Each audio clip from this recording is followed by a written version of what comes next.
Digital చెల్లింపుల సంస్థ పేటీఎంకు కష్టాలు వీడ్డం లేదు. వినియోగదారులకు ఎలాంటి ఇబ్బందులు ఉండవని వారం క్రితం ఆ సంస్థ సీఈఓ విజయశేఖర్ శర్మ భారీ యాడ్లను ఇచ్చి తెలియజేశారు. కానీ వారం తిరక్కముందే పేటీఎం పేమెంట్ బ్యాంక్ బోర్డు నుంచి ఆయన తప్పుకున్నారు. నిబంధనలకు విరుద్ధంగా పేటీఎం బ్యాంకును నిర్వహిస్తున్నాడన్న కారణంగా రిజర్వ్ బ్యాంక్ కొరడాజులు పెంచింది. మొదట్లో ఫిబ్రవరి 29 నాటికి సేవలు నిలిచిపోతాయని ఆర్బీఐ ప్రకటించింది. కానీ వినియోగదారుల దృష్ట్యా ఈ గడువును మార్చి 15 వరకు పొడిగించింది. అయితే కొత్త ఖాతాలు, కొత్త డిపాజిట్లు తీసుకోరాదని పేటీఎంకు ఇప్పటికే ఆర్బీఐ ఆదేశించింది. నగదును విత్డ్రా చేసుకోవడానికి మాత్రం ఎలాంటి గడువును విధించలేదు. కానీ కొత్తగా రీఛార్జ్ చేసుకోవడానికి, లావాదేవీలు నిర్వహించుకోవడానికి మాత్రం అవకాశం ఉండదు. పేటీఎం పేమెంట్ బ్యాంకులో ఏం జరుగుతోంది? పేటీఎం బ్యాంకు నుంచి శర్మ ఎందుకు తప్పుకున్నాడు? మార్చి 15 తర్వాత పేటీఎం పరిస్థితి.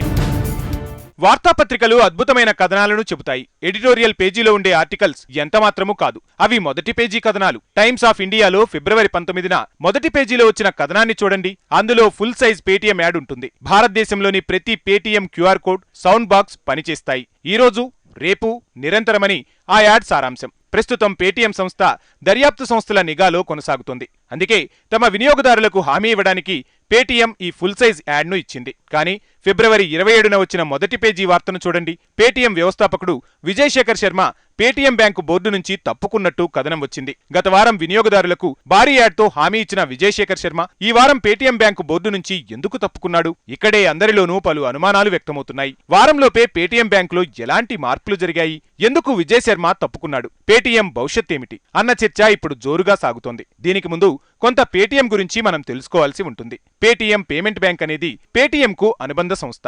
పేటీఎం బ్యాంకును 2017లో విజయశేఖర్ శర్మ స్థాపించారు. అప్పటి నుంచి పేటీఎం సీఈఓగా విజయశేఖర్ శర్మ కొనసాగుతున్నారు. కంపెనీలో ఆయనకు 51% వాటా ఉంది.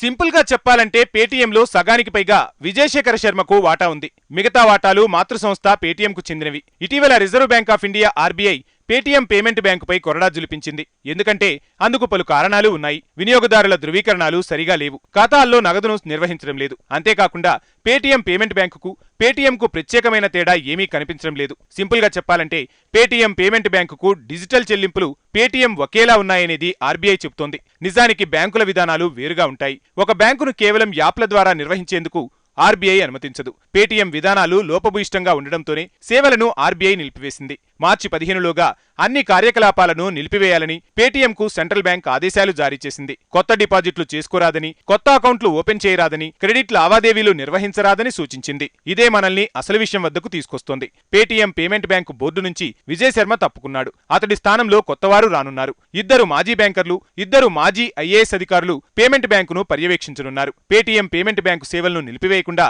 రిజర్వ్ బ్యాంకును ఒప్పించేందుకే విజయ్ శర్మ బోర్డు నుంచి తప్పుకున్నాడు. ఇంకా సింపుల్ గా చెప్పాలంటే పేటీఎం పేమెంట్ బ్యాంక్ వేరు, పేటీఎం వేరు అని తెలియచెప్పడానికి విజయ్ శర్మ యత్నిస్తున్నాడు. నిజానికి అంతకుముందు పేటీఎంలో అన్నీ తానే విజయ్ శర్మ వ్యవహరించారు. పేటీఎం సీఈఓగా, పేటీఎం అతిపెద్ద వాటాదారుగా, పేటీఎం పేమెంట్ బ్యాంక్ చైర్మన్ గా ఆయనే కొనసాగారు. తన రాజీనామా చేయడంతో పేటీఎం పేమెంట్ బ్యాంక్, పేటీఎం విడిపోయాయని రిజర్వ్ బ్యాంక్ ఆఫ్ ఇండియాకు శర్మ చెబుతున్నారు. పేటీఎం బ్యాంక్ వేరుగా ఉండొచ్చు, కానీ ఆర్బీఐ దీన్ని అంగీకరిస్తుందా అన్నదే ఇప్పుడు అసలైన ప్రశ్న. అయితే పేటీఎంలో కొత్త మార్పుతో మార్కెట్ గందరగోళంగా మారింది. నిజానికి ఫిబ్రవరి 27న మార్కెట్లు ప్రారంభంలో, అంటే ఉదయం 9:15 పేటీఎం షేర్ విలువ ₹419గా ఉంది. అదే 9:25 అమాంతంగా పేటీఎం షేర్ విలువ పెరిగింది. ఏకంగా ₹449కు చేరింది. కేవలం 10 నిమిషాల్లో షేర్ విలువ 7% పెరిగింది. కానీ మార్కెట్లు క్లోజ్ అయ్యే సమయానికి షేర్ విలువ ₹426కు పడిపోయింది. సింపుల్ గా చెప్పాలంటే పెట్టుబడిదారులకు పేటీఎం పరిణామాలు అర్థం కాలేదని స్పష్టంగా తెలుస్తుంది. ఆన్ పేపర్ పేటీఎం తీసుకున్న నిర్ణయం సరైనదే, కానీ ఈ చర్యలు సరిపోవని నిపుణులు ఆందోళన వ్యక్తం చేస్తున్నారు. నెక్స్ట్ పేటీఎంలో ఏం జరగబోతుంది? దీనికి ఆర్బీఐ మాత్రమే సమాధానం చెప్పగలదు. తాజా మార్పుతో రిజర్వ్ బ్యాంకు సంతృప్తి చెందుతుందా? తాజా పేటీఎం మార్పులపై రిజర్వ్ బ్యాంక్ స్పందించలేదు. ఒకవేళ ఈ మార్పుతో ఆర్బీఐ సంతృప్తి చెందకపోతే మాత్రం పేటీఎం పేమెంట్ బ్యాంకులో మరిన్ని మార్పులు చేయాల్సి ఉంటుంది. బహుశా యాజమాన్య పునర్నిర్మాణం, అంతర్గత పాలన, లేదంటే నాయకత్వ మార్పు కావచ్చు. కానీ మార్పు ఏదైనా పెద్దగా ఉండాల్సిందే. రిజర్వ్ బ్యాంకును ఒప్పించాల్సిందే. ప్రస్తుతానికైతే పేటీఎం పేమెంట్ బ్యాంక్ వేరుపడ్డాయి. ఇప్పుడు పేటీఎం బ్యాంక్ స్వతంత్ర సంస్థ అన్నమాట. అయితే ఆర్బీఐని సంతృప్తిపరిచే మార్పులను ఎవరు చేపడతారు అంటే విజయశేఖర్ శర్మ మాత్రమే చేపట్టగలరు. ఎవరి విజయశేఖర్ శర్మ? అంటే నిజానికి విజయ్ శర్మ కార్పొరేట్ ఎదుగుదల సంకల్పం ఓ కథగానే చెప్పవచ్చు. అలీగఢ్కు చెందిన ఉపాధ్యాయుల కుటుంబంలో విజయశేఖర్ శర్మ జన్మించారు. అక్కడే ప్రభుత్వ పాఠశాలలో ప్రాథమిక విద్యను పూర్తి చేసుకున్నారు. కానీ ఈ విజయాలు సాధించడానికి కారణముంది. అతడు ఢిల్లీ టెక్నాలజీ యూనివర్సిటీ DTUలో డిగ్రీ పూర్తి చేశాడు. ఆ తర్వాత .com వేవ్ను రాశాడు. కొన్ని స్టార్టప్ కంపెనీలను స్థాపించాడు. వాటిని మంచి రేటుకు విక్రయించాడు. చివరికి అతడు 2010లో పేటీఎంను సృష్టించాడు. ప్రారంభంలో పేటీఎం అష్టకష్టాల పాలైంది. దీనికి కారణముంది. అప్పటికి భారతీయులు డిజిటల్ మనీకి మొగ్గు చూపలేదు. నగదునే కీలక పాత్ర పోషించింది. మరి పేటీఎంకు ఎలా భూమొచ్చింది? 2016లో డిజిటల్ చెల్లింపుల్లో వినూత్న మార్పు వచ్చింది. భారత ప్రభుత్వం పెద్ద నోట్లను వెనక్కి తీసుకుంది. దీన్నే డిమానిటైజేషన్ అంటారు. దీని ప్రధాన ఉద్దేశం బ్లాక్ మనీని వెలికితీయడం.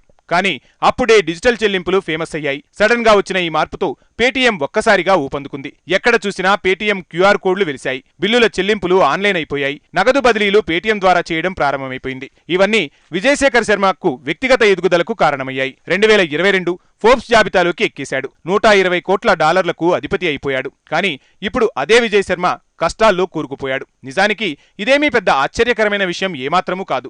పేటీఎం పేమెంట్ బ్యాంకు నిబంధనల ఉల్లంఘనకు RBI జరిమానా విధించింది. కానీ శర్మ మారలేదు.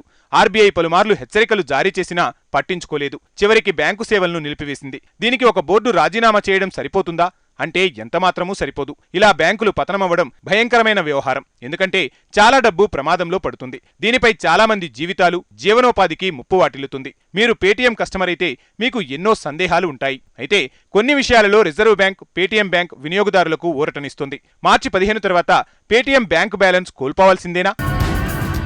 పేటీఎం బ్యాంకు బ్యాలెన్స్ కు ఎలాంటి ఇబ్బంది ఉండదు. అంటే ఇప్పటికే ఉన్న డిపాజిట్లపై RBI ఎలాంటి ప్రభావమూ చూపదు. మార్చి 15 తర్వాత కూడా డబ్బును విత్డ్రా చేసుకునే అవకాశం RBI కల్పిస్తోంది. ఇప్పుడు మళ్లీ డబ్బును డిపాజిట్ చేసుకోవచ్చు.